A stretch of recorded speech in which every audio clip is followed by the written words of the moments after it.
Dalam pengendalian standar mutu dan keamanan produk, Nestle mengadopsi standar internasional ISO dan FSSC untuk keamanan pangan. Penerapan kebijakan Nestle Quality Management System, Nestle menjamin bahwa setiap produk yang sampai di tangan konsumen aman, bergizi, dan berkualitas tinggi.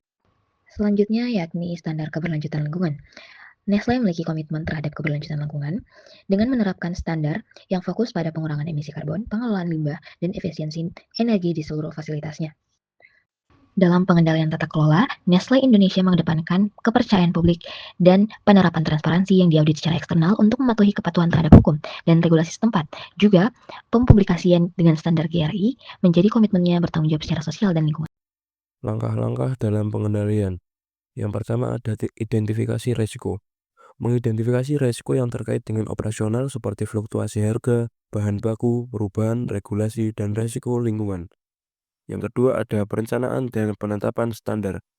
Menetapkan target dan standar seperti pengurangan emisi karbon dan efisiensi produksi. Memastikan setiap divisi memahami standar yang ditetapkan.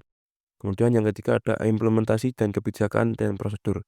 Melakukan pengawasan di pabrik menggunakan teknologi otomatisasi, pelatihan dan edukasi untuk karyawan, petani, pemasok mengenai standar operasional dan keberlanjutan. Dan yang keempat ada pemantauan dan evaluasi. Melakukan audit internal secara berkala untuk memeriksa kebutuhan terhadap standar. Audit eksternal untuk memastikan transparansi dan akuntabilitas. Kemudian yang kelima ada perbaikan berkelanjutan. Menggunakan umpan balik dari audit dan laporan untuk meningkatkan sistem pengendalian dan juga beradaptasi dengan perubahan pasar dan regulasi. Pengendalian internal. Yang pertama ada sistem operasional dan produksi, yaitu menggunakan teknologi otomatis untuk memastikan efisiensi dan konsistensi produk. Yang kedua ada manajemen resiko, yaitu menerapkan sistem manajemen resiko terintegrasi mencakup mitigasi resiko operasional, reputasi, dan lingkungan. Yang ketiga ada pengawasan keuangan, yaitu sistem kontrol internal yang memastikan pengelolaan keuangan sesuai dengan prinsip akuntansi internasional. Selanjutnya pengendalian eksternal. Yang pertama ada kemitraan dengan pemasok lokal, yaitu memberikan pelatihan dan pendampingan kepada petani dan pemasok untuk memenuhi standar kualitas dan keberlanjutan.